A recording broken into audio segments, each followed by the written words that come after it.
Welcome, Sunday episode. Joining us is the great Adolph Reed Jr. Check out class notes, Professor Emeritus at University of Pennsylvania, and a very important figure in the American and global left, I would say. Super producer Matt Leck guiding us through this Zoom recording. By this point, I have no doubt that Zoom has correctly identified our genomes. And Adolph, thanks so much for doing this. Welcome, patrons. Right. Hey, man, my pleasure. Thanks for the risk. This is our job, so we got to let Zoom have our retinas. We're talking. We want to get into specifically the history of the South Carolina Labor Party, and because my understanding of it is that this was a different kind of project. It wasn't something like the Working Families Party, which is, obviously kind of culminating in not endorsing Sanders, have really delegitimized themselves. But I think, played this sort of adjunct role to the New York Democratic Party. And then these kind of national protest projects like the Green Party, which don't ever amount to anything. The Labor Party seemed to be doing something a lot different, maybe analogous to what the Progressive Party's done in Vermont.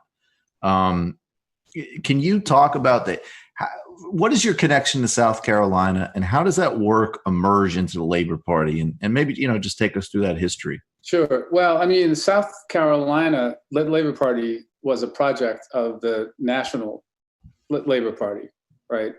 And the initiative for the national effort started out of the old oil, chemical, and atomic workers, and the UE, the United Electrical Workers, were like the first two national unions to get involved, and it was really under the guidance and inspiration of Anthony Mazzocchi, who was a long-time official of the OCW, great guy.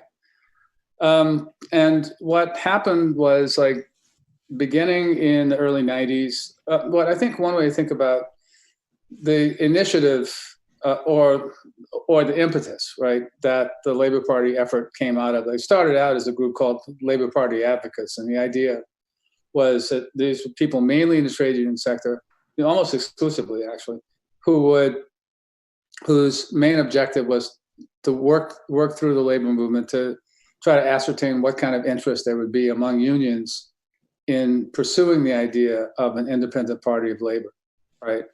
And that started 90, 91. I got involved like 92, I think, through a connection with the UE, actually, and with Gordon Lafer. And we did that work till 96, when really under the force of pressure from our members, moved to have a founding convention really sooner than we would have otherwise, for sure. Some people would say that than we should have, maybe, but as Corrado Soprano Sr. would say, you can't put the shit back in a donkey. Thank you. So anyway, we had a founding convention in Cleveland in 1996 with 9 national unions, probably 250 locals, or 300 locals and joint councils and whatnot that represented a total of about 2 million organized workers. And we hammered out a program, which, if you look at the Labor Party program and look at the Sanders campaign platform, there's a hell of a lot of overlap, right? The free higher ed thing was ours, basically, but also, a lot of it. So it just says that we're drinking out of the same trough, basically. Right. And moving in good company. And we spent a number of years trying to organize around campaigns and also to expand our base of affiliates, right, in the organized trade union movement. We rode on the same crest of trade union energy and activism and festivity that brought about the sea change at the top in AFL-CIO when Sweeney and Trumka were elected on what was then called the New Voice ticket. Is this in the mid 90s? Yeah, Okay. yeah. 94, 5. Okay. And also NAFTA, right, was like, the old quip that sometimes the best organizer is the boss. Well, Clinton was a good organizer for us, right? And it's significant, like in that regard too, that our strength was in the industrial sector, which had been hammered through the 80s, was hammered by the trade agreements. And I think a lot of the political energy came out of the anti-concessions movement from the 80s too. So we did it, right? I'll say this, I think we may have lost one local affiliate through disaffiliation. Everything else that we lost was from mergers and from locals going out of business. Yeah.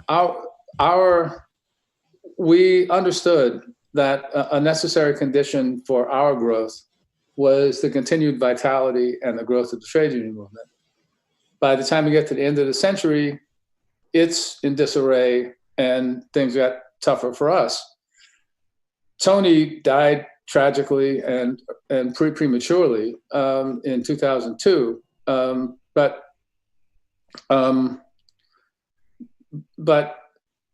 more than that, that was a huge loss. There's no way to overstate the significance of that loss. He brought in Mark Dudzik from Jersey, who was president of Tony's old local, actually, to come in to be the new national organizer, right? As I'm sure Mark would, I am resisting referring to him as a replacement. But during those years, early 2000s, we were getting more and more heat from our membership about engaging in electoral action. From the beginning, like we had two big fights at our founding convention. One of them was over abortion rights, and the other was over running candidates for office. In '98, at our convention in Pittsburgh, when we were there at the convention, the Working Families Party and the Green Party won their ballot lines in New York State. And we had a big fight there because the New York people were all into fusion. Now, I could say something about the Working Families Party too, like at every point that you would like for me to. I'd love you to. And can you explain fusion for people? Okay. Well, so the Working Families Party is what remained of an initiative that started around the same time we did in the early 90s, around Clinton's election, called the New Party, that Joel Rogers, who is a certified MacArthur genius, was the spearhead of. And their idea was that you could build a movement through running fusion candidacies and endorsing candidates who would then win office for whatever, right? Dog catcher, right? Or whatever. And the fusion is that you would run as a Democrat and as a Working Families. Right, exactly. Okay. So this is how the Progressive Party has gone in Vermont, right. And that's the signal that at the very least you're identified with the left side of the Democratic Party. Right, exactly. Okay. And what happened was, the New Party had gotten about as far as they could get. and they started trying to fundraise in the trade union sector, and it hinged everything on a Supreme Court case that, if they won, would have required every state to permit fusion, because not many states do. And they lost. So they then melted down like the New York State and were reborn as the Working Families Party. The first candidate they endorsed was, what's his name? The jerk-off who ran for governor, Andrew Stein. Andrew Stein. What year was it? Stein or the other one? I'm forgetting. I don't know what year that would be.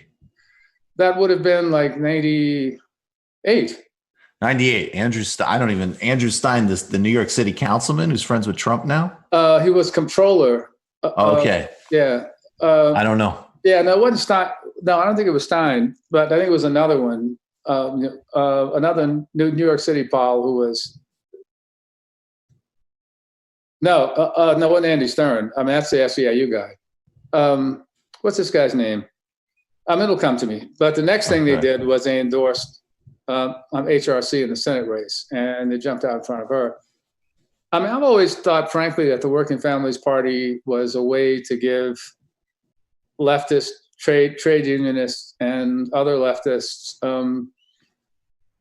an excuse to vote for backward Democrats, basically. Well, Was it Peter Vallone Sr.? Vallone, that's what it was. Okay, so that's the 98 governor's Right. race, and he takes on and gets thumped by Pataki. Right, but see, they had to get, and like this is where the opportunism came in. For them to get, and it's telling, by the way, that I got Andrew Stein and Peter Vallone confused. I always have, because they're two versions of the same kind of jerk off. But the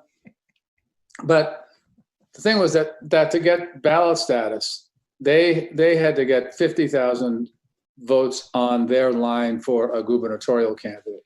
So the argument is, and already like 6 jokes about traveling salesmen and the farmer pops in my head, but like their strategy was that they would endorse the Democrat, whoever the Democrat was, and then spend their effort to get 50,000 people to vote for the Democrat on the Working Families line rather than the Democrat line. And that's kind of what they've been since then. But the main difference between, one of the main differences, if you bracket opportunism of that sort, one of the main differences between us and them was that their conviction was that you build a movement electorally. And we actually, at that 98 convention, adopted fairly clear and stringent guidelines that would govern or that laid out the conditions under which it would be possible to run a Labor Party candidacy, right? Because we didn't want people running frivolous campaigns like Grandpa Munster or spoiler campaigns or Trotskyist campaigns or whatever. So, but anyway, by the time we get to 04, 05, maybe, we did a survey of our members and found that by a pretty heavy margin, they thought it was time for us to get involved in electoral politics somewhere.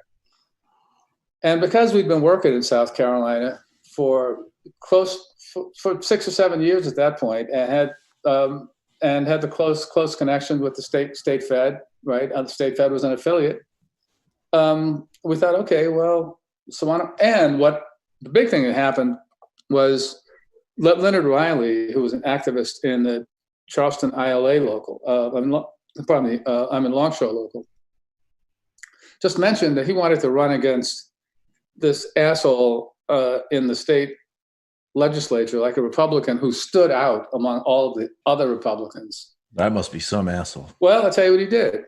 Since we have a little bit of time, he in the same year, that very year, he voted against a bill that would have made the second conviction for spousal battery a felony. And he introduced and fought for a bill that made cockfighting a felony in South Carolina. Now, what's the mascot of the University of South Carolina sports teams?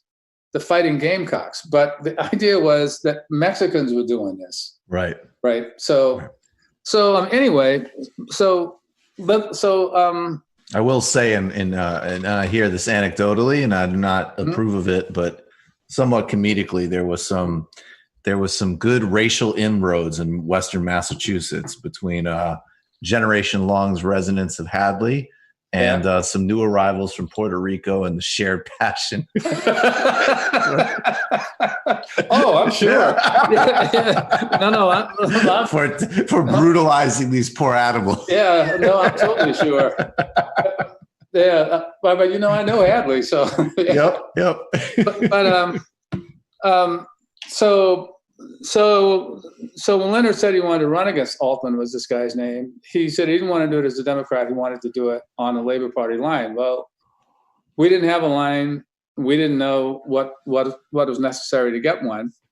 And we met with activists down there and we found out, and the long and short of it was we did it, right? It took petitioning the Secretary of State with 10,000 valid signatures of the registered voters in in the state who signed petitions saying that they thought that the state should recognize and give a ballot line to a Labor Party. So we got it, and we have it. And we haven't done much with it. Like, we've run people on passive candidacies just to keep the line alive. But it's an option that's there. And the reason that we haven't done anything aggressive with it yet is that it's like the organizing model, right? We need, having a candidacy, making an electoral expression is the cart that follows the horse, and the horse is building the base. So I want to talk about these different, we'll get more into that, but I'm going to do another digression here just because it's funny. Good. Yeah, why not? All right. So Andrew Stein, who we're confusing with Peter Vallone. People might recognize this name. He's a New York City politician. I think he was on the city council. I think his father was a very wealthy guy, kind of classic, very vintage scumbag New York politician. And he emerged at least a couple of years ago with Mark Penn. And look, there's a million things you could say about the utter depravity of the Clintons, but the active employment of Mark Penn is probably it. Now, Mark Penn, being who he is, been trying to curry favor with Trump for the past couple of years, and he and Andy Stein would write these columns of like, here's what Democrats can do, and basically it was hit Trump on a couple of trade things, which I wonder what's going on with Penn's client list.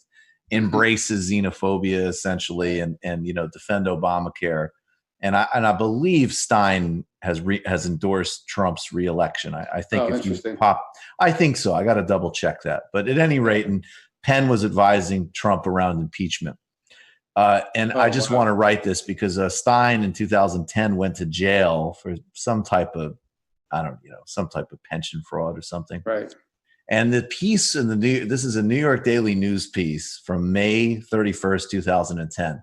The bald truth: Andrew Stein, busted by feds, will not be allowed to wear a toupee in prison. And this guy's got quite the toupee here. Right. A famous story about Andy Stein, I'm quoting now, concerns a summer day in the late 70s when he was at a beach in the Hamptons with a certain real estate heiress.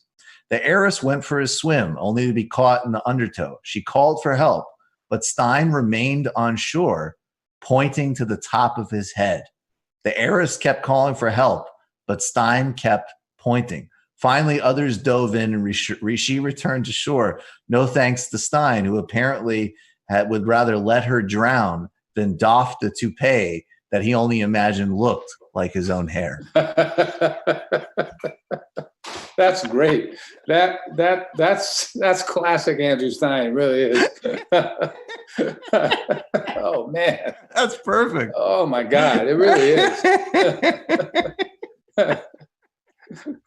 Oh my God, yeah, that's the guy. That's the guy, right? Yep. So the Working Families Party wanted to let you know that they were seriously agitating him to make sure that New York public housing wasn't a disgrace. Right. What is so? Right. Well, I got to say, I mean, that really cheap looking toupee was always the first thing you noticed about Stein. So. Right. Anyway. So what is this? Could have gone to the hair club for men or some shit like that. I don't know. Whatever. I don't know what he was the client. It was more like Maury's and Goodfellas. But oh yeah. That's right. Yeah. So this is taking us to the same road that you've been taking us on a lot, which is really important.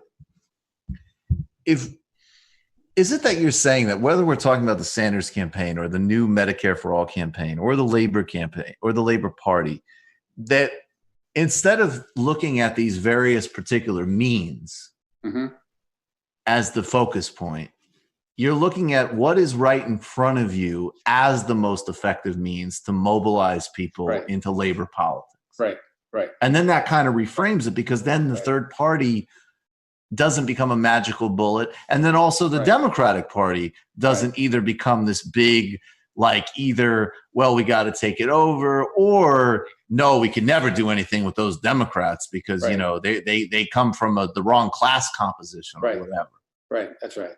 Okay. Yeah. I think that's exactly right. Right. I mean, I think a lot of the debates or discussions that we have on the left are misfocused in precisely that way. And I think that's partly because, we haven't done this kind of politics for a long time. You know what I mean? I mean, it's been, and you got to figure, I don't want to sound like an old school sectarian about this, but a lot of people who imagine themselves to be leftists are really just liberals anyway, right? I mean, and get sort of jacked up. Like, I'm anybody whose political ire is driven by. Did you see the latest outrage that Trump did? Right, is somebody who needs to focus on other stuff. Basically, that's the best way to put it, right? Because that's a sideshow aspect of the politics. And fact is, I mean, we've always needed to do the same thing, right? And as we've spun farther and farther away from a politics that's anchored on a working class agenda and on working class constituencies, we've forgotten more and more about where it is we should be trying to go, or I think fewer and fewer people are even thinking about that, or how to get there even, right? I mean, the Sanders campaign, and I got to give it to him. I mean, I was skeptical in 2015 and 2016 about how it could be possible to use an election campaign to pursue a movement building strategy, because they operate off different logics that are in conflict more than they're compatible. But I got to give it to him. Like, he's done it. Right. And now we have to stop reifying the electoral campaign and get on with the other work. In Vox, and you'd expect to see a lot of this, they say that the big takeaway is that this, and again, they all, I don't know if they do it explicitly in this piece, but the move is always to say that, we're talking about the so-called white working class, which is, I'll add this point I've been making a lot recently, that it is not only is it not just about the white working class, and not only is it not just about some notion of glowing clean for Gene or being normie or whatever. It's actually saying to the left, and to the extent it is a left, do you actually have the social openness and intolerance, in fact, to be as heterodox and as multifaceted as the working class actually is? Right. Well, no, you can't go in and mandate all of your, professional managerial class behaviors and codes and this and that. Right. Not that I agree. I mean, that's a great way to put it too. I think, Michael, that's a perfect way to put it, because the working class is heterodox, right? Completely. I mean, it's what I joke sometimes that AFL-CIO is the biggest gay organization in America, right? Just like it's the biggest Black organization, the biggest Latino organization, the biggest women's organization, right? Because most people, and see, this is the thing that guided us through the entire Labor Party project, was that the most broadly shared experience in America is the experience of having to work for a living or being expected to work for a living. And that's the solvent, right? I mean, that's the solidarity that can help us attack all these other outcroppings of intolerance or misunderstanding, or worse, right? It's out there, but that's where you start. That's where you have to start, right? Because people get it, right? I mean, people who we were talking about this before we started taping, but I mean, there are, just banter, right? Cross-group trading of jocularly constructed stereotypes, or even not jocularly constructed, that don't become like the beginning and end of the world for people. I mean, fist fight might break out, but beyond that, but it's not like somebody gets condemned to hell for it, right? Because this is just part of people coming up against one another, like when I lived in Chicago, I thought that the model for what real cosmopolitanism is the northernmost neighborhood in the cities. It's an area called Rogers Park.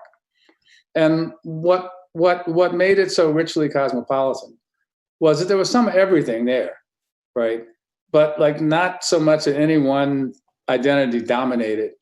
So everybody had to figure out how to accommodate and to get along with everybody else. And, that's what cosmopolitanism is if you're not in a Coca-Cola commercial.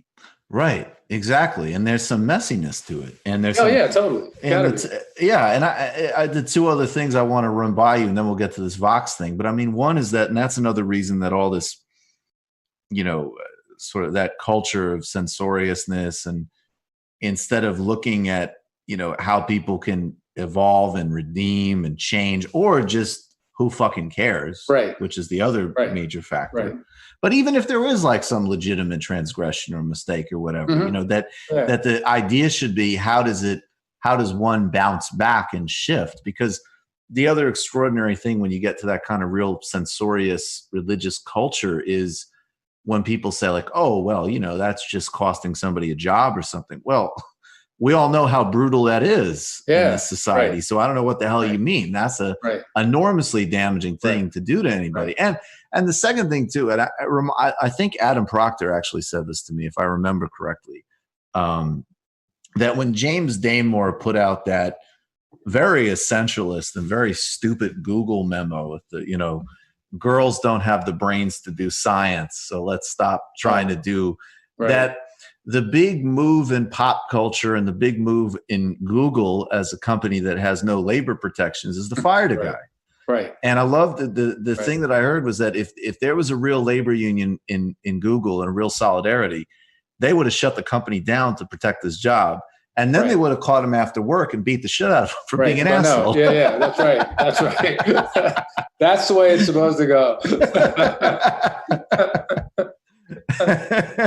I love that. Yeah, well, I recall a few years ago when it was the thing, like for POC kids to get on the subway and either to taunt some old white person into saying something racist, or to catch them saying it and then video it and like then make the demand that the person should be fired. I'm thinking, well, what kind of politics is this, right? I mean, being racist off the job is like smoking off the job, right? And it should be protected, right? But anyway, yeah. Not encouraged, but right. Yeah. Right. But I mean, what does, and when does, frankly, I didn't read, Nelson Mandela saying that the ANC's main initiative was that, it's like, and then you'll catch them and then you write a telegram and they will be shamed. These very important struggles get, condensed to essentially snitching on predatory capitalist social media platforms. Right. Yeah. Okay. Yeah, it's pretty terrible. I don't see how, that's not even our terrain. I mean, setting aside all the other ways in which it's disgusting and stupid. Right. But Vox has kind of come forward, and you're going to see a new, some of the sort of progressive entrepreneur, data peddler types are kind of saying like, hey, look, it didn't work with Bernie. He didn't, that the progressive politics is not going to come from a class formation, because we all know that, the working class white people, they're all kind of, evil airheads who like Trump, and all the rest of the working class are, they're primarily concerned with the same things we are in the professional managerial class. So progressive politics runs through the liberal concerns of the suburbs and of Brooklyn and whatever else. Right. Why is that? I mean, again, obviously we roll our eyes, we have distaste for that, but why is that just not workable from the perspective of like durable class politics? Right. Well, in the first place, I think it's wrong, right? I mean, it stacks the interpretive deck in an opportunistic way, right? Because the universe bounded by PMC sensibilities, right, has been the foundation of electoral politics, especially at the national level, for more than 20 years now, for a good bit more than 20 years. And see, I think this speaks to how to make sense of South Carolina and those other states, that when people think about elections, what they think about is the universe of concerns that's been defined by the bipartisan neoliberal consensus for multiple elections, right? Since at least 92, probably even longer, right? And you don't change that through an election cycle.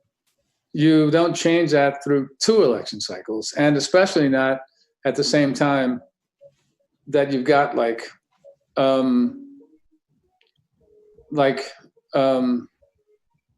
bourgeois politicians saying we aren't going to let this other shit even come on the agenda, right? To discuss. So, do you hear that music? Oh, hold on. I do, actually. I don't know where it's coming from. I wonder if my Spotify just turned itself on behind my back. Hold on. Okay. No, it's not mine. All right. Well, it sounds good. So maybe my next door neighbor. That's cool. I don't mind. Back. But so, yeah, I mean, so the fact that the Sanders campaign couldn't turn the tide on 30 to 40 years of electoral logic doesn't mean shit. Right. Right. And what is the relationship between, we talked with Paul O'Connell, who's a really perceptive British labor organizer and attorney. And he said, a big problem with labor, because we were talking about the labor disclosures and the leaks basically showing that people literally staffed by the party are working to make Corbyn lose in 2017. And this juxtaposition I've been obsessed with recently between, on the one hand, when it kind of comes to culture building and how the left relates to people and it being, frankly, a lot more compassionate, and empathetic, relaxed, and open. And then actually, when it comes to wielding power, like when these idiot tabloids in Britain would say Corbyn was running a Stalinist cabal, it's like, well, if only it were so, these motherfuckers can undermine him all day and leak it and brief against him. And, he doesn't do much, and maybe he doesn't have the capacity to do much, to be fair. But Paul O'Connell was saying that the core problem in the Labour Party, as he saw it in the UK, well, one of the many, but he was like, we really do, at the end of the day, there's trade unionism is very powerful here, probably more powerful in the United States, but it is this Fabian socialist. It's so bad that people are treated this way. We need to give the poor people houses. And he's like, and of course, that is a upright moral position. Right. But that sensibility politics is never going to be the driver. Right. And I really want, I want to keep spelling this out for folks. I think, especially because probably a lot of people in this audience, it's made up of workers. It's made up of people who are kind of downwardly mobile PMC. That's a major part of this whole scene now. Right. But why is it, beyond just that we roll our eyes at the kind of endless melodrama about Trump, why is it concretely that moral sensibility cannot be a substitute? Right. Yeah. Well, that's a very important question. And I've been thinking about this a bit lately.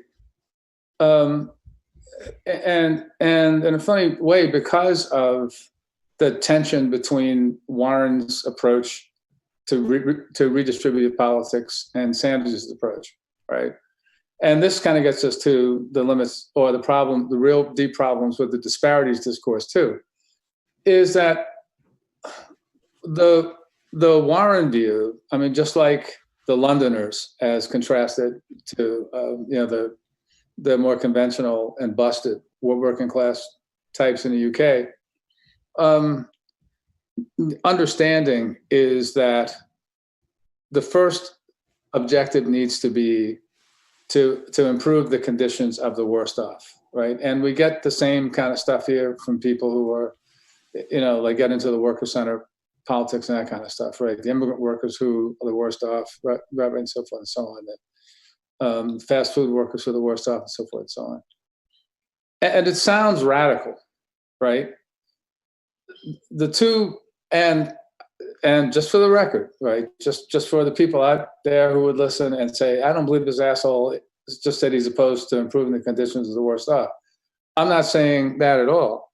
But if you want to build a movement to change the society so that nobody is in danger of falling into the worst off, you can't do it just by focusing on improving the conditions of the worst off, right?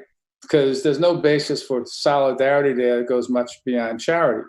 But what's more insidious about that, right, is that it's a surreptitiously placed happy face on the logic of neoliberalism, in the sense that it leads you to means testing. And that's what's so nice about Pocahontas, right? Because when she says, no, we can't forgive all the student loans, because if we forgive all the student loans, that wouldn't do enough to close the racial wealth gap, right? That she's focused on a means testing approach, right? To who gets what, or to who deserves what. Right.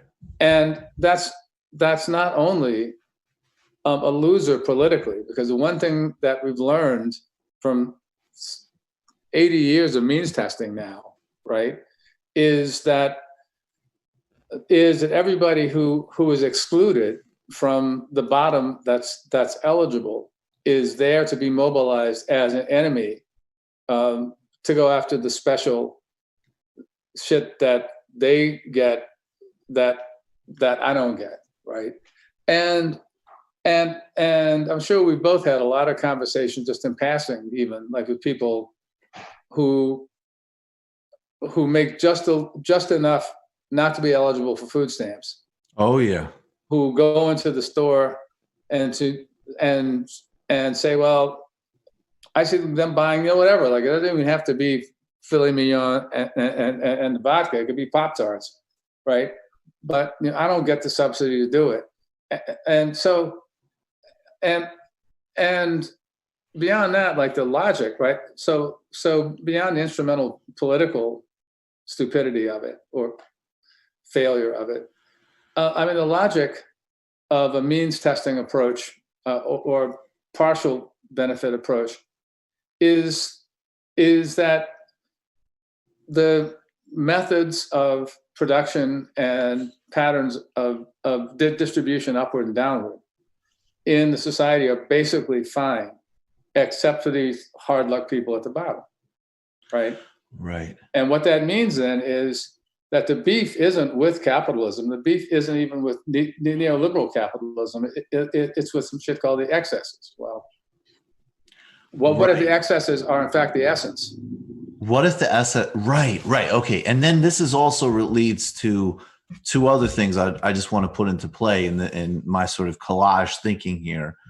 But one was, and I always go back to, I think it was Stan Greenberg who did the kind of Reagan Democrat research and helped do the, Democratic Leadership Council thing. And, I think people do need to note that in 92, that Clinton's campaign was almost, obviously not at all the same, but there's almost more echoes of Trump than other Democratic campaigns, in the sense that there was some genuine, at least rhetorical stabs at economic populism. We're going to have national health care. We're going to raise taxes on the rich.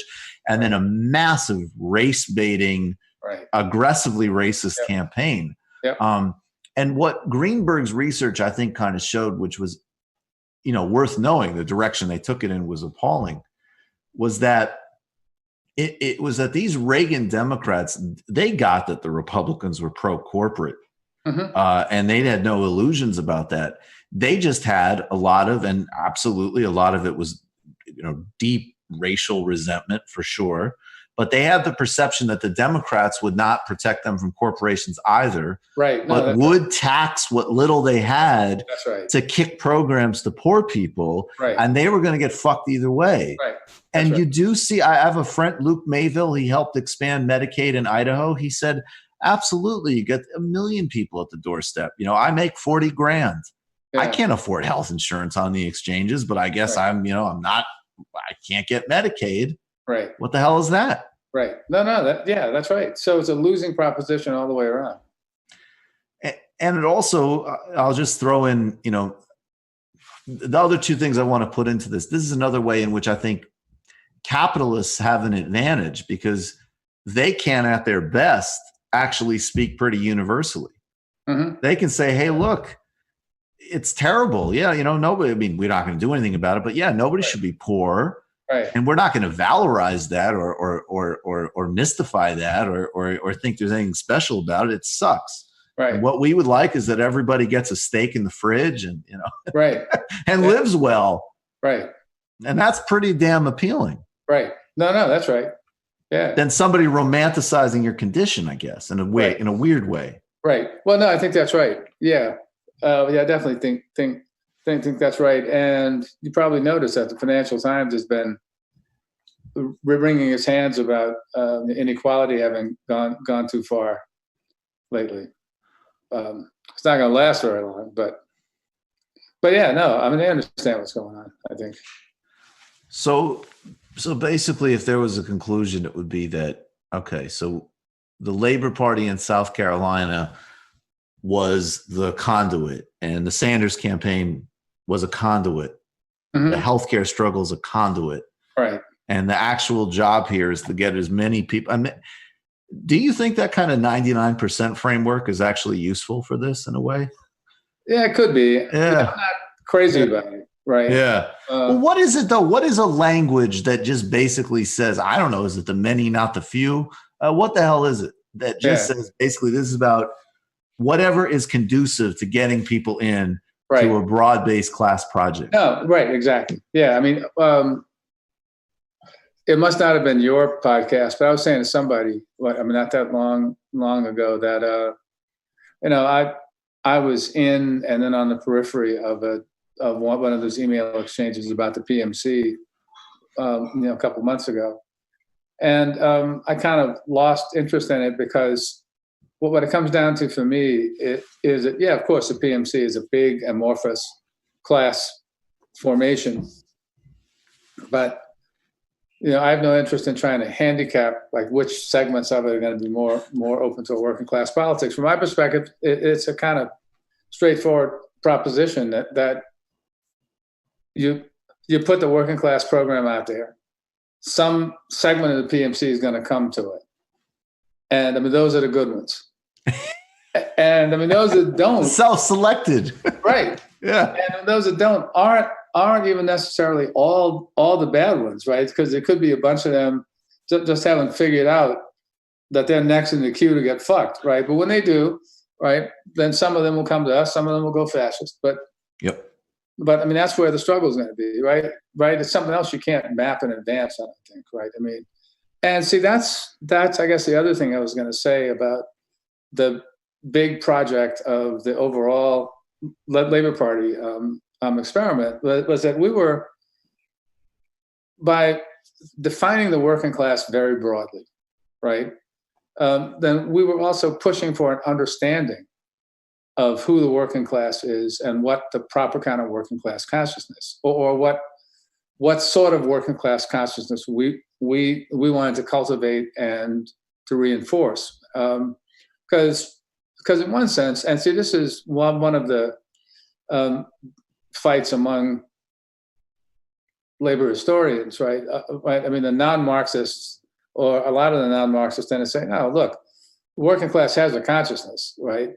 It's whatever the consciousness is of the working class that you actually see." And I mean, that's correct, right? I mean, so there's not, and the Marxist sectarians will talk about trying to cultivate the right kind of working class consciousness, right? The one that they want the workers to have. Right. But it just seems to me that there are, multiple ways of perceiving the world through a perspective that's constructed from a working class subject position and collectivities. And again, it goes back to that first person plural thing, right? That what we're trying to do is to propagate a political sensibility that starts out from the standpoint of people who are expected to work for a living. And that's it. Yeah, and I mean that's it. And yeah, look, well, I'm not trying to bullshit anybody, right? Right. I mean, nobody comes from nothing. You know what I mean? I mean, there's no spontaneous revolutionary consciousness that pops into the head of an assembly line worker. And we've all got perspectives on this, but you want to create a context in which, through shared struggle for common objectives, we can influence one another. And I mean, where I'm maybe a cockeyed optimist is that I feel confident enough in the view of the world that we're selling that I think that it can win. I think that's right. And that's why we're doing what we're doing. Yep. I can't wait to talk with you again soon. We got to have you on another couple of weeks if you can. Yeah, I'll be happy to do it, man. Okay, I got fantastic. nowhere else to go. Yeah, right. I was going to say, what else are you going to do? Where else are you going to hear Andy Stern stories? Oh, man, I know. Really, Jesus Christ. Blast from the past. That's just the idea of the pointing. Like, it's not just... That's fucking amazing. It's not even pretending, I'm going to go get you help. It's like, what the fuck is wrong with you? Fuck you, bitch. Yeah. But the glue to get wet. We can't have that happen. Adolph Reed Jr., thanks a million. Stay safe, stay healthy. Thank you. Yeah, thanks, Michael. And I mean, same to you. Thanks for having me on, brother. Always. Take care. So